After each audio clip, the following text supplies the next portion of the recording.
Hi everyone, welcome back to my channel. And from today's class, I'm going to start a new series for KPY, जिसको हम किशोर वैज्ञानिक प्रोत्साहन योजना के नाम से भी जानते हैं. So before starting this lecture, let me introduce you to KPY कि क्या होता है. So KPY एक एग्जाम है जो कि हर साल IISc बैंगलोर कंडक्ट कराता है. And इसका पर्पस होता है to identify student with talent and aptitude for research only. तो अगर किसी को अपना कैरियर रिसर्च में परस्यू करना है, so you can give this exam. और अगर वो एग्जाम क्रैक कर लेता है तो you can get direct admission in IISc Bangalore, जो कि टॉप कॉलेज इंडिया का रिसर्च में, Indian institute of science Bangalore. And secondly is IISER, Indian institute of science education and research. इसके 6-7 कॉलेज है इंडिया में, अलग अलग स्टेट्स में. सो इन सभी कॉलेज में आप डायरेक्ट एडमिशन पा सकते हैं. एंड इसमें आप आगे की स्टडीज परस्यू कर सकते हैं, BSc कर सकते हैं, डिफरेंट कोर्स ऑफर होते हैं वो सारे कर सकते हैं. और साथ के साथ इतना ही नहीं, आपको बहुत सारी इसमें कैश स्कॉलरशिप भी मिलती है. इसका पूरा जो कच्चा चिट्ठा है वो आपको इसकी ऑफिशियल साइट पे मिल जाएगा. लेकिन ये सब पाने के लिए आपको पहले ये एग्जाम निकालना पड़ेगा. तो इस एग्जाम में हम क्या करने वाले हैं, हम इसमें आपको फिजिक्स पढ़ाएंगे. और फिजिक्स में टॉपिक बहुत सारे हैं. आज हम स्टार्ट करेंगे फ्लूइड से. तो हम कैसे पढ़ेंगे इसमें, हालांकि फ्लूइड एक बहुत बड़ा टॉपिक है अगर हम इसको जेई एडवांस या जेई मींस के पॉइंट ऑफ व्यू से देखें. लेकिन हमें KPI के लिए इतना पढ़ना नहीं होता. हमें KPI के लिए सिर्फ इतना पढ़ेंगे जो टॉपिक्स उसमें आ चुके हैं, क्वेश्चन जो आ चुके हैं उनसे लिंक जो टॉपिक है हम सिर्फ उनको देखेंगे. वो भी बहुत कंसाइज, बहुत छोटा छोटा, सिर्फ फॉर्मूले देखेंगे. डेरिवेशन की कोई जरूरत नहीं होती. तो सिर्फ फॉर्मूले देखेंगे और जहां उस डेरिवेशन की जरूरत होगी वहां पे वो ड्राइव भी करेंगे. ठीक है. और कुछ पढ़ेंगे, फिर कुछ क्वेश्चंस करेंगे प्रीवियस ईयर, फिर कुछ पढ़ेंगे, क्वेश्चंस करेंगे. ऐसे ही पूरा चैप्टर कवर करेंगे. और इवन यही नहीं, सारे चैप्टर ऐसे कवर करेंगे ताकि आप लोगों के लिए जब एग्जाम में बैठे तो आपको कम से कम सारे टॉपिक एक बार पढ़े हो, आपने कुछ सवाल किए हो साथ के साथ. Okay. So let's start from fluids. तो फ्लूइड से स्टार्ट करते हैं. तो फ्लूइड को हम दो कैटेगरी में डिवाइड करते हैं. First is static fluid. Static मतलब जो फ्लूइड रेस्ट पे हो. तो अगर फ्लूइड रेस्ट पे है तो उसे स्टैटिक बोलते हैं. And second is fluid dynamics, जिसमें फ्लूइड मूव करने लग जाता है. तो अभी बढ़ते हैं फ्लूइड स्टैटिक. तो उसमें पहले टर्म आती है प्रेशर. प्रेशर क्या होता है? Pressure is basically perpendicular force. This is perpendicular force upon area. मतलब अगर कोई ये बीकर है तो बीकर पे मान लेते हैं ये जो पानी भरा है इसमें वो कुछ ऐसे फोर्स लगा रहा है. तो इस फोर्स के दो कंपोनेंट होंगे. एक तो इसके परपेंडिकुलर होगा और एक इस सरफेस के पैरेलल होगा इस फोर्स के. सो हमें सिर्फ इस कंपोनेंट से मतलब है. वो आप खुद देख सकते हैं कि ये वाला जो कंपोनेंट होगा परपेंडिकुलर वाला, ये इस पे डायरेक्टली प्रेशर लगा रहा होगा. ये किसी काम का नहीं होगा. तो perpendicular force upon area is pressure. जो इसकी यूनिट होती है, unit is Newton per metre square, या फिर आप बोल सकते हैं पास्कल. दोनों ही एक ही बात है. ये इसकी SI यूनिट है. Okay. Now next point is कि fluid at rest exert perpendicular force to the surface in contact. मतलब अगर फ्लूइड किसी बीकर में रेस्ट पे है तो वो सरफेस पे परपेंडिकुलर फोर्स एक्सर्ट करेगा. ये परपेंडिकुलर होगा, ये भी परपेंडिकुलर होगा और ये भी परपेंडिकुलर ही होगा. ये सारी फोर्स परपेंडिकुलर होगी. नाउ नेक्स्ट इज, अब ये ज्यादा इंपॉर्टेंट पॉइंट है क्योंकि इससे काफी क्वेश्चंस आते हैं. Variation of pressure with depth. इसको देखते हैं अच्छे से. सो मान लेते हैं कि ये कोई बीकर है और हमको किसी इस पॉइंट पे प्रेशर लिखना है. पॉइंट P बोल देते हैं इसको. और इसकी जो हाइट है वो h है. तो प्रेशर का जो फॉर्मूला है उसको ड्राइव नहीं करने वाले. तो जो P होगा इस पॉइंट पे, that is P not plus row GH. P not क्या है? P नॉट प्रेशर है atmospheric. So P not is ATM pressure. Atmospheric pressure होता है जो कि एनवायरनमेंट का होता है. कितना है वहाँ प्रेशर, उसकी वैल्यू भी पता होती है हमको. दैट इज 1 ATM होता है P naught. And that is equal to 10 की power 5 newton per metre square, या फिर आप बोल सकते हो पास्कल. दोनों बात एक ही. तो ये इसकी वैल्यू है. तो अगर आपको here rho is density of liquid, तो आपको किसी पॉइंट पे अगर प्रेशर निकालना है किसी भी डेप्थ पे, तो आप इस फॉर्मूले को यूज कर सकते हैं. ये आपको उस पॉइंट पे प्रेशर दे देगा. एंड हेयर जी इज, जो जी लिखा है ये एक्चुअल में जी नहीं, ये जी इफेक्टिव होता है. कि जितना जी इफेक्टिव है, तो ये जी इफेक्टिव है यहाँ पे जो जी लिखा है आपके पास. ओके. तो जी इफेक्टिव क्या होता है समझते हैं. मतलब कि अगर ये बीकर जो है, अगर ये बीकर किसी लिफ्ट में, तो मैं समझा रहा हूँ जी इफेक्टिव क्या है, और वो ऊपर जा रहा है, मतलब ये बीकर ऊपर जा रहा है, तो उस केस में आपको पता होगा कि जी इफेक्टिव जो है वो कुछ G प्लस A हो जाता है. और अगर ये बीकर लेट सपोज कि ये नीचे की तरफ जा रहा है ऐसे, तो जी इफेक्टिव जो है उस केस में जी माइनस ए हो जाता है। और इनफैक्ट आप ये बोल सकते हो अगर ये फ्रीली फॉल कर रहा है, मतलब नीचे की तरफ जा रहा है, उसका ए जो है वो खुद जी है, तो उस केस में जी इफेक्टिव निकालेंगे आप, तो वो फिर जी माइनस ए के बदले जी पुट हो जाएगा, तो वो जीरो ही आ जाएगा। दैट मीन्स कि जी इफेक्टिव ही जीरो आ गया। ठीक है, अगर जी इफेक्टिव जीरो आ गया, दैट मीन्स कि अगर आप यहाँ पे प्रेशर निकालने जाओगे किसी हाइट पे, तो आप बोलोगे प्रेशर जो होगा it is P naught plus rho g effective into h, और जी इफेक्टिव भी जीरो हो गया, that means P equal to P naught. मतलब अगर कोई फ्री फॉल कर रहा है बीकर, तो उसमें वर्टिकली जब आप नीचे आओगे तो हर पॉइंट पे जो प्रेशर है वो आपको सेम मिलने वाला है, क्योंकि ये टर्म ही जीरो हो गई, तो हमेशा P is equal to P naught ही आ जाएगा, तो प्रेशर रिमेन सेम। जैसे बोल सकते हैं pressure remain same with depth. ये लेक्चर हो सकता है कि आधे घंटे का हो, 40 मिनट का हो, लेकिन आपको बहुत बेनिफिशियल होगा तो बताया। तो नेक्स्ट पॉइंट क्या होता है? नेक्स्ट पॉइंट एक और इंपॉर्टेंट पॉइंट है, वो ये है कि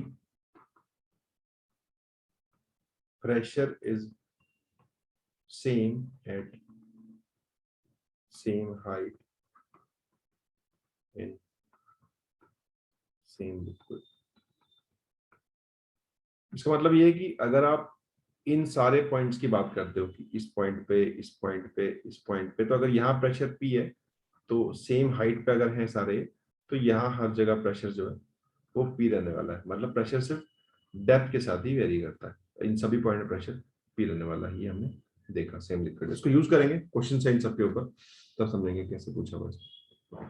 तो नेक्स्ट इज एक्सलेटिंग फ्लूइड, कि अगर फ्लूइड को एक्सलेट कर रहा हो, लेट्स सपोज ये बीकर जो है वो आपको आगे की तरफ जा रहा है किसी एक्सलेशन ए से, तो इस बीकर के जो सरफेस है, मेनिस्कस है, इसकी शेप कुछ बदल जाती है, और ये शेप बदल के कुछ ऐसी हो जाती है। इनफैक्ट आप ये एंगल निकाल सकते हैं जो कि tan theta is equal to a by g आता है।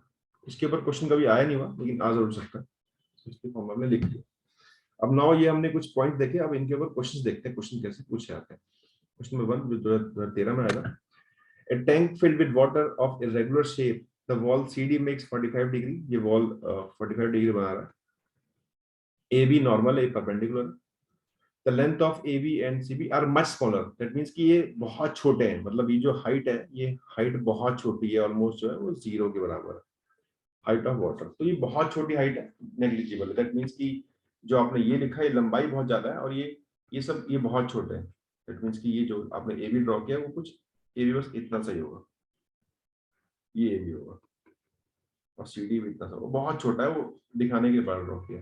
अब करना क्या है हमको, P1 P2 P3 जो प्रेशर है यहाँ पे, और यहाँ पे इन सब में रिलेशन गिवन है हमको ऑप्शंस में, तो हमको चेक करना है कौन सा ठीक है। आपको पता है कि अगर ये हाइट जो है, ये जो हाइट दे रखी है आपको, अगर ये हाइट जीरो है, तो मतलब ये सारे पॉइंट जो है ये सेम लेवल पे हो जाएंगे।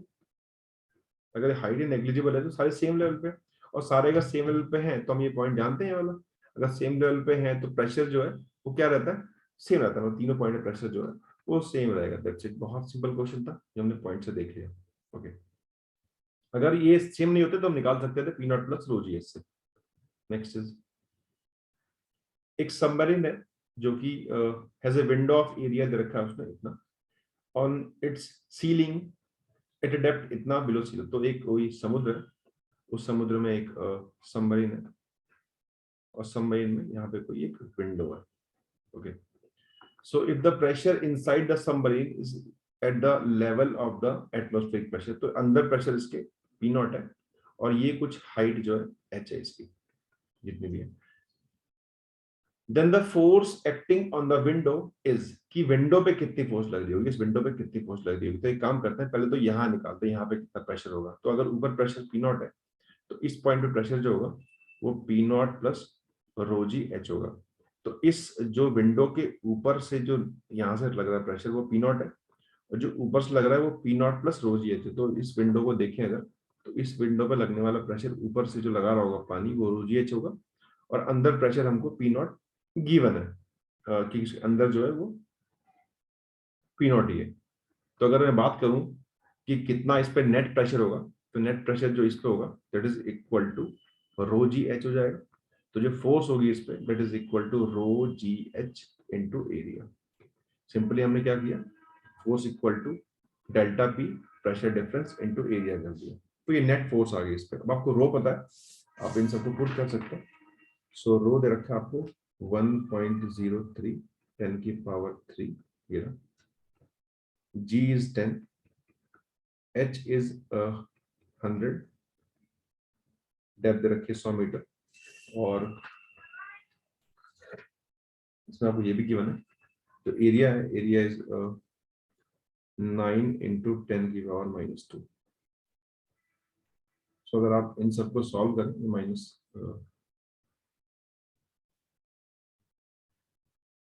-2 है, तो you will get answer 0.9 into 10 की power 5 approximately. Option number A is correct. तो बहुत इजीली निकाल सकते हैं, आपको एक फॉर्मूला पता होना चाहिए। आई थिंक ये क्वेश्चन 2020 में आया था केपीओ में। Next year, two immiscible liquid A and B are kept in a U tube. If the density of A, density जो A की है वो छोटी है density of B से, so then the equilibrium situation is, तो कौन सी सिचुएशन जो है इक्विलिब्रियम पे होगी। तो अगर ये दो इसमें लिक्विड भरे हुए हैं, इनकी हाइट का हमें अंदाजा नहीं है, तो मान लेते हैं किसी की हाइट इतनी है और किसी की हाइट पता नहीं कितनी है। तो हमको ये प्रॉपर्टी पता है, ये वाली जो हमने लिखी है, pressure is same at same height in same liquid. ये भी इंपॉर्टेंट पॉइंट है कि लिक्विड भी सेम होना चाहिए, तो वहां पे सेम प्रेशर होगा। तो अगर मैं बात करूं, मान लेते हैं कि ये लिक्विड रो ए है और ये जो भरा हुआ है नीचे ये रो बी है, तो अगर मैं प्रेशर सेम की बात करूं तो यहाँ पे इस पॉइंट पे और इस पॉइंट पे सेम लेवल पे प्रेशर सेम नहीं होगा, क्योंकि लेवल तो सेम है, दोनों एच हाइट पे ही है लेट सपोज, लेकिन यहाँ लिक्विड और कुछ और है, यहाँ पे लिक्विड कुछ और है, लिक्विड भी सेम होना चाहिए। तो अगर बात करें लेट सपोज मैं बोलता हूँ कि हाँ भाई यहाँ जितना प्रेशर होगा उतना यहाँ प्रेशर होगा इस पॉइंट पे, अगर तो ए बोलूं तो ये भी बोलूं, तो P A must be P B होना चाहिए किसी पॉइंट पे भी, क्योंकि यहाँ पे लिक्विड भी बी वाला है और सबकी हाइट भी सेम है। ओके, तो लेट सपोज कि ये जो हाइट है इसको बोल दिया मैंने h1 और इसको मैंने बोल दिया कि ये हाइट जो है वो h2 है, सरफेस से, सरफेस हाइट है।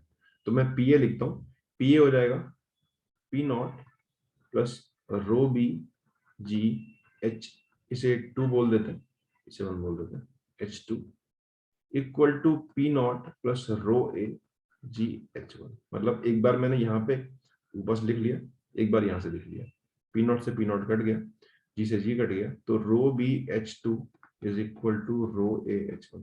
दैट मीन्स कि डेंसिटी और हाइट का जो प्रोडक्ट है वो दोनों के लिए कांस्टेंट है, मतलब रो इंटू एच जो है वो निकल के कांस्टेंट है। अब ये भी एक फॉर्मूला की तरह बन गया।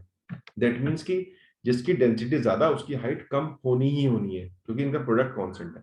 तो डेंसिटी अगर बी की ज्यादा है तो उसकी हाइट कम होगी, वो कम राइज करेगा ऑब्वियसली, तो पता ही है हमको, तो बी कम राइज करेगा और ए ज्यादा राइज करेगा, तो ऑप्शन नंबर सी हो जाएगा इसका।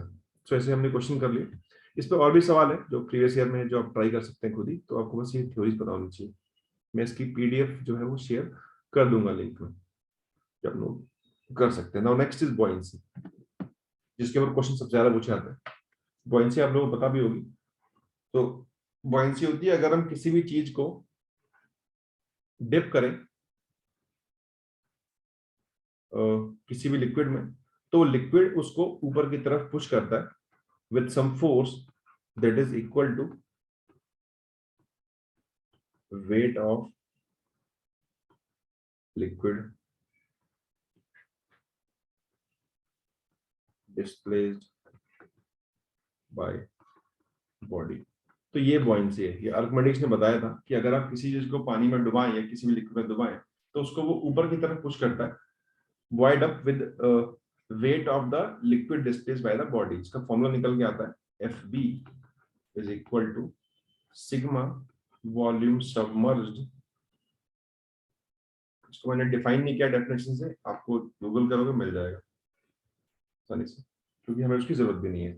सिग्मा जो है, sigma is density of fluid जिसके अंदर वो तैर रहा है। जो ये V है दिस इज वॉल्यूम सबमर्ज्ड, जितना पोर्शन डूबा हुआ है उसका पानी में। एंड G इज हेयर, फिर से G जो है ये एक्चुअल में ये जी इफेक्टिव होता है कि कितना इफेक्टिव जी है उसमें, लिफ्ट में ऊपर जा रहा नीचे आ रहा नहीं जा रहा, तो उसके अकॉर्डिंग निकाल सकते हैं। सिंपली फॉर्मूला है बॉयंसी का, जिसकी वजह से कोई तैरता है। अब इसमें एक चीज होती है law of floating. Law of floating कि अगर कोई बॉडी फ्लोट कर रही है, दैट मीन्स कि ऊपर लगने वाली फोर्स तो बॉयंसी है और नीचे लगने वाला फोर्स में वेट है, मतलब बॉयंसी जो लगेगी उस पर वो उसके वेट के बराबर होगी, तभी वो बॉडी फ्लोट कर सकती है। और ये कंडीशन है, तो इनको यूज करते हुए अब हम क्वेश्चंस को समझते हैं कुछ। अब एक क्वेश्चन ये है जो कि 2011 में पूछा गया था। ये कहता है हमको object with density rho, object density rho रखिए, इसको स्प्रिंग से अटैच कर दिया और स्प्रिंग को किसी एक लिक्विड रो में छोड़ दिया। When the spring block system is immersed in a liquid of density rho, आप एक काम कर सकते हैं कि जो क्वेश्चन हम कर रहे हैं इसको आप रोक के वहीं पे एक बार ट्राई करें और फिर इसको देखें। अगर नहीं होता तो, अगर हो जाता तो अब नेक्स्ट क्वेश्चन देखें सीधा। Spring object system is immersed in a liquid of the density rho 1 as shown in figure. The spring stretches by amount x1. तो अगर आपने इसको किसी रो, लेट्स सपोज ये रो 1 में किया, तो स्प्रिंग में जो एलोंगेशन आई वो आ गई x1। ओके, अगली बार क्या किया, अगली बार आपने इसको किसी और लिक्विड में किया, रो 2 में, ये था रो 2 में किया। When experiment is repeated in a liquid of density रो 2, इसका कम था, the spring stretches by x2। अब जो स्प्रिंग में एलोंगेशन आई वो कुछ x2 वाली। ओके, तो अब हम बात करना है कि neglecting any buoyancy force on the spring, spring पे कोई फोर्स बॉयंसी की नहीं है, खाली ब्लॉक पे लगेगी। The density of the object की कितनी होगी। तो पहले बात करते हैं केस 1 की। केस 1 में क्या हो रहा है, केस 1 में ये एक ब्लॉक है, इस ब्लॉक का एक तो नीचे की तरफ वजन लगेगा, वेट, जो कि mg होगा, that is density into volume into g होगा। ऊपर की तरफ फोर्स होगा kx1, साथ के साथ ऊपर एक बॉयंसी लगेगी fb, जो कि होगा डेंसिटी ऑफ लिक्विड, जो कि आपको रो 1 है, और वॉल्यूम समझ ये पूरा डूबा हुआ है, पूरा ही डूबा हुआ है, तो v हो गया इनटू जी हो गया। सेकेंड केस में क्या होगा, मास तो वेट का वही रहेगा, तो ये तो रो वीजी रहेगा वेट अगले केस में, क्योंकि वही ऑब्जेक्ट है। बस ऊपर की तरफ जो स्प्रिंग फोर्स है वो kx2 हो गई है, क्योंकि एलोंगेशन x2 की बने हुई, और बॉयंसी बदल गई है क्योंकि लिक्विड की डेंसिटी बदल गई है, रो 2 हो गई है, तो this is rho 2 v into ji.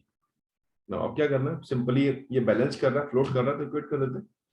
So kx1 plus rho 1 vg is equal to rho vg। So kx1 is equal to rho minus rho 1 Vg। Similarly अगर यहाँ से भी निकालें, so kx2 equal to rho minus rho 2 into Vg। Question number 1, question number 2 दोनों करते हैं divide, so x1 upon x2 is equal to rho minus rho 1 upon rho minus, और इसको आप सॉल्व करेंगे, सो you will get rho is equal to rho 1 x2 minus rho 2 x1 upon x2 minus x1। तो बहुत easily निकाल सकते हैं, कोई बड़ा इशू नहीं है, ऑप्शन नंबर बी आ जाएगा इसका। ओके, सो बहुत इजीली निकाल लिया, बस आपको कॉन्सेप्ट ही लगाना है और सारे आंसर निकाल सकते हैं। 2011 में आया था। Okay, now next is question 14 में आया था। अच्छा, a machine is blowing spherical soap bubble of different radius filled with helium gas. तो एक मशीन है जो हीलियम गैस से भरा हुआ बैलून जो है वो निकालती है। It is found that if the bubble have radius smaller than 1 centimeters, अगर उसका रेडियस 1 सेंटीमीटर से छोटा है तो वो डूब जाते हैं एयर में, मतलब एयर में, एयर जहां भी होगी तो नीचे आके वो बैठ जाते हैं। ओके, लार्ज बबल फ्लोटिंग, जिसका एक से ज्यादा है या एक है, वो फ्लोट करता है, सेंटीमीटर है, सेंटीमीटर, तो float in air. Assume that thickness of soap film in all bubbles is uniform and equal। अच्छा, सब में थिकनेस भी है, मतलब बबल अकेला हीलियम नहीं है, उस पर एक ऊपर से थिकनेस भी लगी हुई है कुछ थी सोप की। Assume that the density of soap दे रखी है आपको, वो वाटर के बराबर है, और डेंसिटी ऑफ हीलियम की एयर की दे रखी है, तो थिकनेस ऑफ सोप फिल्म निकालनी है। ओके, तो बात कर लेते हैं उस बबल की जो डूबा नहीं, जो तैर रहा है। तो तैरने के लिए मिनिमम रेडियस चाहिए 1 सेंटीमीटर, ज्यादा कुछ भी हो सकता है। तो अगर कोई बबल फ्लोट कर रहा है तो उस बबल में ऊपर से उसके एक लेयर भी है, पतली सी। तो एक बबल है और इसके ऊपर एक पतली सी लेयर है जिसकी थिकनेस जो है वो टी है और रेडियस ये वाला आर है। ओके, नाउ अब ये फ्लोट कर रहा है। अगर फ्लोट कर रहा है ये, तो इस पे एक तो नीचे की तरफ इसका वेट लगेगा,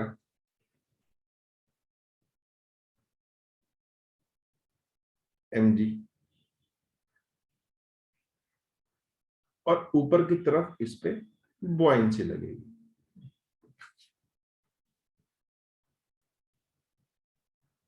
ठीक, तो अगर ये फ्लोट कर रहा है तो ये इस पे जो वेट होगा और जो बॉयंसी होगी वो दोनों होंगे बराबर। ठीक है, तो वेट कितना होगा देखते हैं। तो वेट अब दो पार्ट का होगा। एक पार्ट तो ये है जो अंदर से हीलियम से बना हुआ है, इसका हो जाएगा weight. Weight is equal to होता है mass into g, that is equal to density into volume into g. और जो स्फीयर का वॉल्यूम होता है that is equal to 4/3 pi r cube g. तो this will be equal to density of helium into 4/3 pi r cube into g. ये तो हो गया हीलियम का। अब साथ में इसके ऊपर से एक सोप की कोटिंग है, ये सोप है ऊपर से। तो हमको इसका इसका भी वॉल्यूम निकालना होगा। अगर हमको इसका वेट निकालना है तो पता है कि इस जो थिकनेस है इसका जो वॉल्यूम होता है dV, that is equal to होता है एरिया इनटू थिकनेस। ये इसका वॉल्यूम है इस पार्ट का। दैट इज इसका हो जाएगा density of soap into 4 pi r² t into g. Okay, equal to buoyancy. Buoyancy को मतलब नहीं है कि उसके अंदर क्या है उसके बाहर क्या है। इवन अगर कोई खाली है या कोई पूरा भरा भी हुआ है तो बॉयंसिटी का मतलब किससे खाली, क्यों, कितना डूबा हुआ है। मतलब वॉल्यूम तो खाली और भरे सेम ही होता है। तो बॉयंसी इज इक्वल टू, और ये पूरा ही एयर में फ्लोट कर रहा है। ओके, एयर में फ्लोट कर रहा है। तो this is equal to density of air sigma, buoyancy वाला होता है sigma vg, and sigma and volume is 4/3 pi. अब इस केस में हमने टी, एक्चुअल में इसका वॉल्यूम तो ये होगा r प्लस टी का क्यूब 4/3, लेकिन यहाँ पे हम टी को इग्नोर कर देंगे क्योंकि टी बहुत छोटा है तो उसका क्यूब भी बहुत छोटा हो जाएगा। तो 4/3 पाई, सिर्फ आर क्यूब लिखेंगे यहाँ वॉल्यूम। यहाँ पे हम इसका रेडियस आर प्लस टी नहीं लिखेंगे क्योंकि टी बहुत छोटा है, देख सकते हैं माइक्रोमीटर वगैरह में ऑप्शन है। क्यूब करोगे तो 10⁻18 हो जाएगा, तो खाली सिंपल ये लिखेंगे इंटू जी। ओके, अब यहाँ सबसे ये 4 पाई जो है, ये सारे 4 पाई हो गए कैंसिल।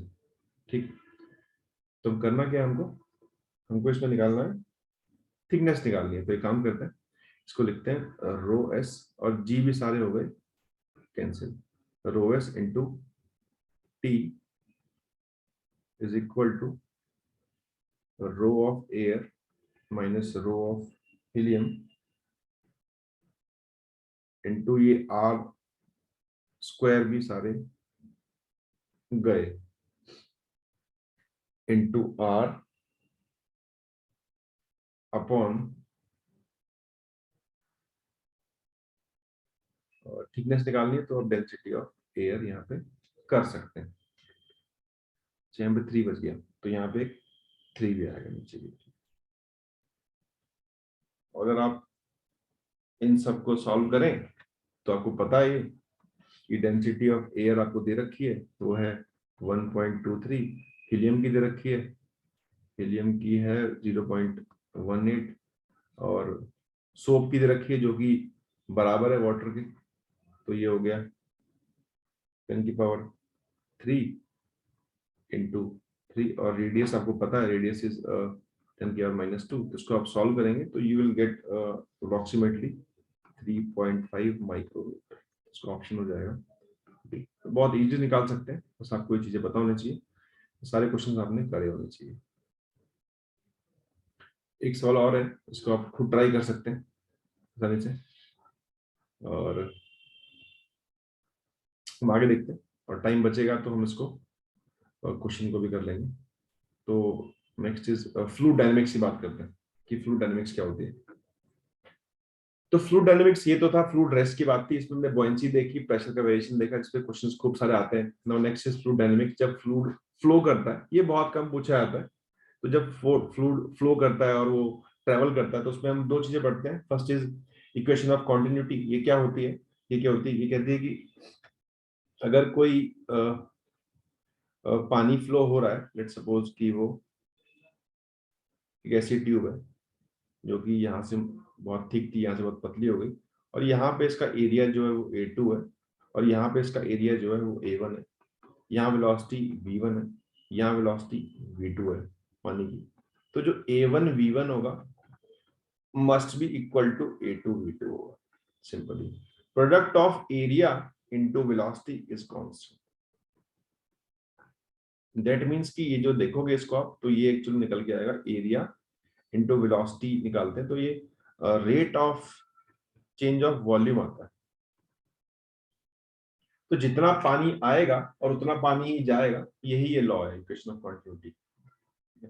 तो इसके पे क्वेश्चन होते हैं, इसमें एक टॉपिक और होता है कि ये तो हो गया कि A1 V1 must be equal to A2 V2, area into velocity का प्रोडक्ट जो है वो सेम रहेगा। सेकेंडली अगर कुछ ऐसा होता है कि मान लो एक रिवर ये आ रही है, एक यहाँ से आ रहा है, और फिर दोनों मर्ज होकर यहाँ से निकल गए, और यहाँ पे एरिया A1 है, वेलोसिटी V1 है, एरिया A2 है, वेलोसिटी V2 है, तो यहाँ पे एरिया A3 है, वेलोसिटी V3 है। यू कैन राइट कि जितना पानी आएगा, A1 V1 आ रहा है, उधर से A2 V2 आ रहा है, that must be equal to A3 V3 होगा।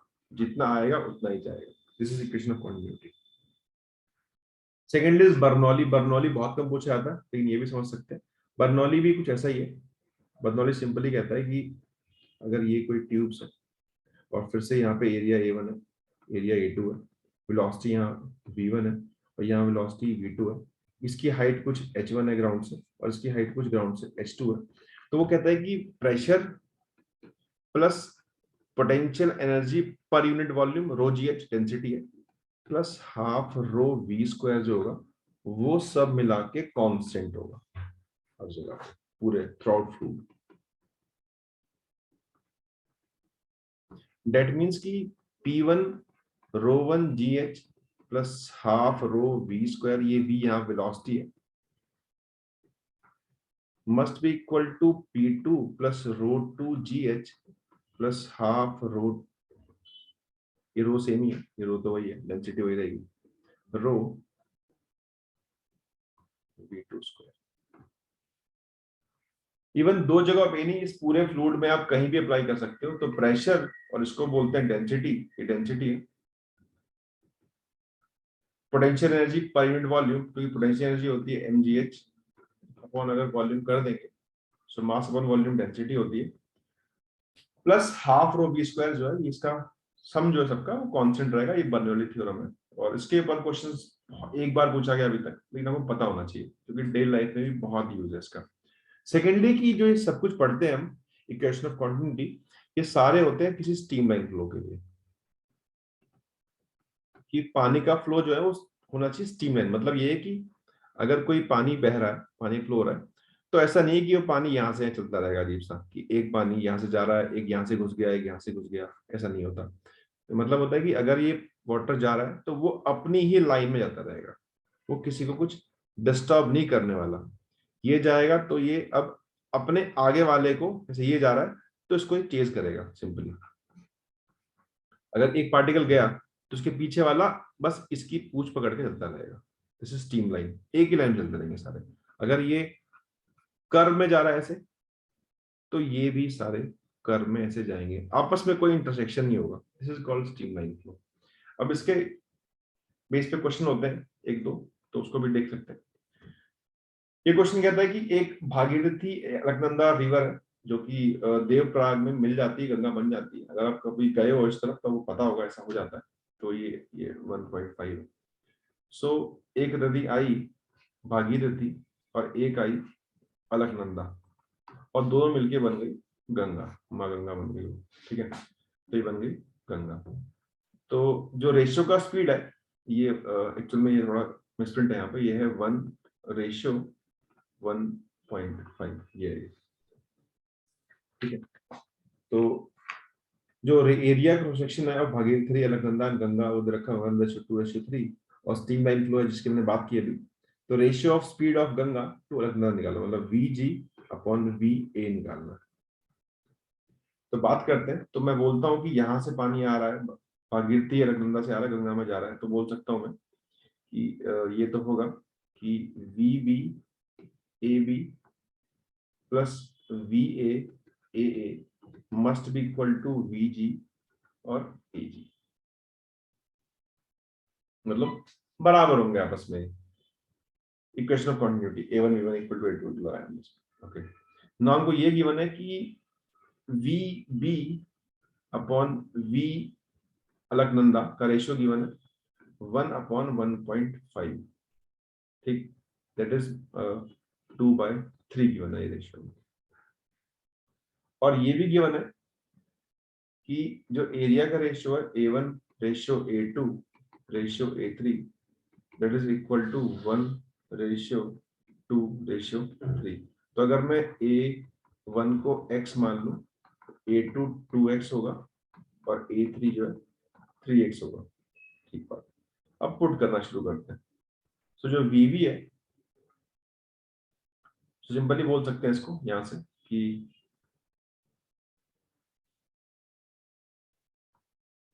अगर मैं vb को x मान लूं, सो va जो होगा वो 1.5x होगा।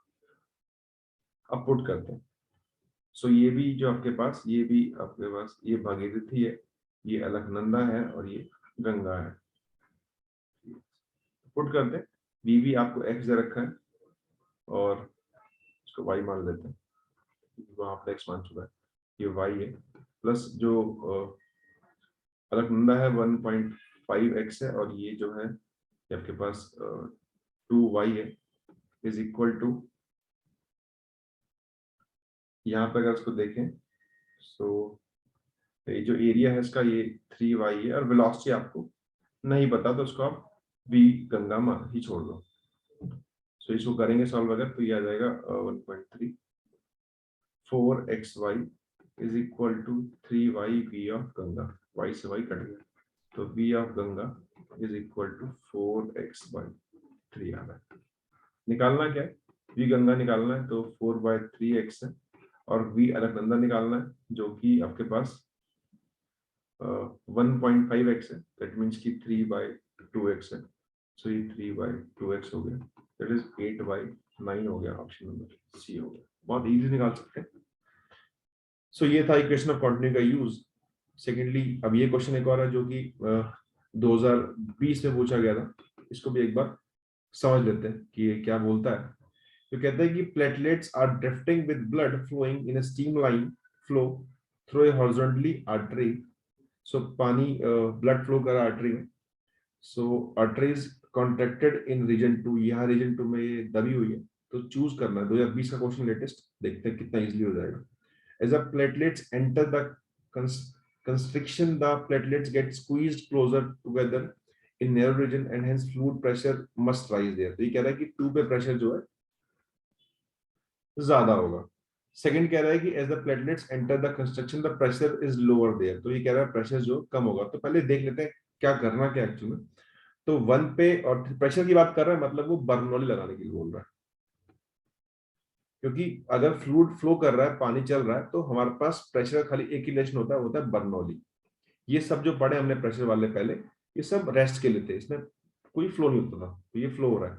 ठीक है, तो एक काम करते हैं, ये आपके पास तो मैं बोल सकता हूँ कि भाई जो P1 होगा प्लस रो जी एच होगा plus half rho V1 square होगा इज इक्वल टू P2 होगा प्लस रो जी एच होगा प्लस हाफ रो V2। अब बोला कि h क्यों लिखा, क्योंकि ये दोनों जो सेम हाइट पे ही है। अगर ये हाइट h है सेंटर की, तो ये भी हाइट h है, तो ये तो हाइट सेम ही है, कट गए। ये हाइट अलग अलग भी हो सकती है, अगर कुछ ऐसा रखा हो बिगड़, तो कि ये ऊपर है ये नीचे, तो कट ही गए। तो समझ सकते हैं P1 plus half rho V1 square equal to P2 plus half rho V square. That means कि P plus half rho V square जो है वो कांस्टेंट है, मतलब pressure plus kinetic energy per unit volume जो है वो कांस्टेंट है। अब समझते हैं 2 पे क्या हो रहा है। तो 2 पे जो है 2 का एरिया कम है।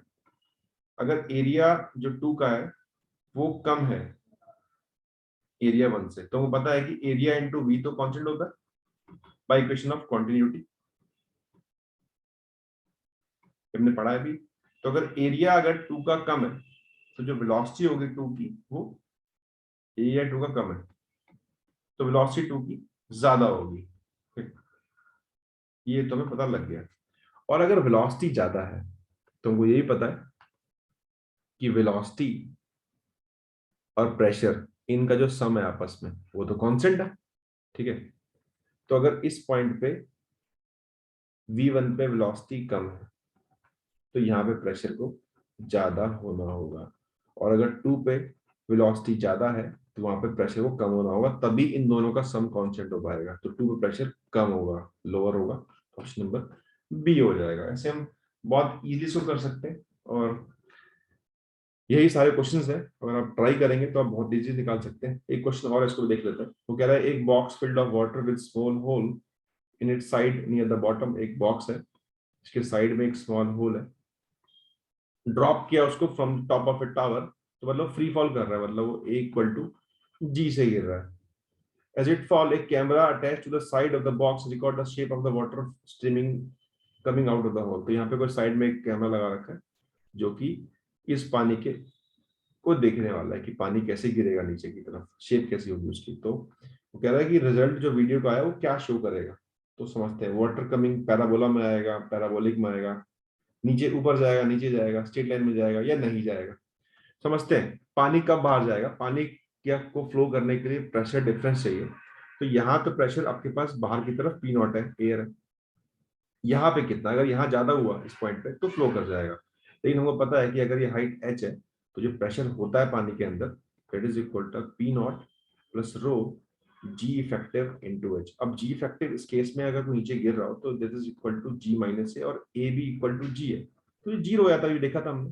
तो ये टर्म जीरो होगी, दैट मीन्स कि पी ए इक्वल टू कितना आ गया, पी नॉट ए आ गया। मतलब यहाँ जो प्रेशर है वो भी पी नॉट है। अगर यहाँ भी पी नॉट है, यहाँ भी पी नॉट है, तो पानी फ्लो करेगा ही क्यों, कुछ फ्लो होगा ही नहीं, पानी फ्लो करेगा ही नहीं। सिंपल, अगर ये रखा होता फुल करते तो पानी नीचे गिरता, लेकिन यहाँ प्रेशर डिफरेंस ही नहीं है तो कोई पानी फ्लो नहीं करने वाला। इसको हम बहुत इजीली निकाल सकते हैं ये सारी थ्योरी पढ़ के। एक क्वेश्चन बचा है, इसको भी देख लेते हैं। 2009 में आया था ये। तो कहता है कि एक स्प्रिंग बैलेंस ए है, वो रीड करता है 2 kg with A block of mass m suspended from it. तो एक जो स्प्रिंग बैलेंस है वो 2 kg रीड करता है, मतलब कि अगर आप इस पे नीचे की तरफ mg है, रीड करता है स्प्रिंग बैलेंस kx, तो उसने kx equal to 2 kg read किया, मतलब उसने 2g रीड किया। Okay, another balance b reads 3 kg when beaker with liquid is put on the pan. अब उसने एक और बैलेंस था, जब उस पे बीकर को रखा गया तो उसने कुछ नॉर्मल दिखाया अपना 3 kg, 3g दिखाया नॉर्मल, मतलब रीडिंग बैलेंस कितनी होती है। अब दोनों को एक साथ हमने अरेंज कर दिया इस तरीके से कुछ। अब बताना क्या क्या रीडिंग होगी, ठीक है। तो बात करते हैं पहले स्प्रिंग की। स्प्रिंग बैलेंस ए की बात करते हैं, ए के साथ क्या होगा। तो ए को अगर देखें स्प्रिंग को, तो स्प्रिंग पे एक तो ऊपर की तरफ के एक्स लग रहा है, नीचे की तरफ वही डब्बा है, तो ब्लॉक तो वेट तो वही देगा 2g, बस साथ में अब एक पानी की ऊपर की तरफ बॉइंसी भी आ जाएगी। तो इस पे ऊपर की तरफ बॉइंसी भी आ गई। तो अगर देखेंगे तो अभी क्वेश्चन बनेगी k x plus f b is equal to 2g। तो एक k x equal to 2g minus f b. तो अगर देखेंगे तो पहले ये 2g था और अब ये 2g माइनस एफ बी हो गया, मतलब कम हो गया, तो ये तो कम होने वाला है। तो कह रहा है ए विल रीड 2 kg, गलत है। ए विल रीड 2 kg, ये भी गलत है। A will read less than 2 kg, ये ठीक हो सकता है और ये भी ठीक हो सकता है, तो ये वाले ऑप्शन हो सकते हैं। अब बात करते हैं बैलेंस बी की। बी के साथ क्या हो रहा है, अगर मैं बी को देखूं तो मैं काम करता हूँ, बीकर का ड्रॉ कर लेता हूँ बीडी, और उसमें नॉर्मल निकाल लेता हूँ। सो बीकर का अगर देखें तो बीकर के अंदर ये ब्लॉक है, और इस पे एक बाहर से फोर्स लग रही है, और स्प्रिंग फोर्स जो कि ऊपर की तरफ के एक्स लगा रहा होगा। साथ में हमें तो नॉर्मल निकालना है, क्योंकि वेइंग बैलेंस नॉर्मल मेजर करता है, और साथ में इन दोनों का वजन होगा नीचे की तरफ कितना मिला के, इसका है 20 और इस पूरे डब्बे का था 30, तो ये 5g लग रहा होगा। तो अब अगर इक्वेशन बनाए तो बनेगी n plus k x is equal to 5g, ठीक है। और साथ में एक ऊपर की तरफ बॉयंसी भी होगी, buoyancy होगी नहीं होगी। n is equal to 5g minus kx, और मैं kx यहाँ पुट कर लूं जो हम निकाल चुके हैं। सो वो निकल के आएगा -2g माइनस fb।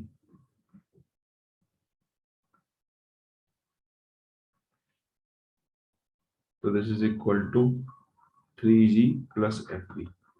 तो देख सकते हैं कि इस केस में नॉर्मल निकल के आ रहा है वो 3g से कुछ ज्यादा ही आ रहा है। हमने यहाँ पे इसलिए लिया नहीं क्योंकि हमने इस पूरे सिस्टम को मान लिया था इस वीडियो में, तो इसमें बॉयंसी काउंट नहीं होगी, सिर्फ इस सिस्टम पर लगने वाली फोर्स एक नॉर्मल लगाएगा और ऊपर से स्प्रिंग फोर्स लगाएगा और नीचे इनका वजन होगा, इसलिए बॉयंसी को काउंट नहीं किया।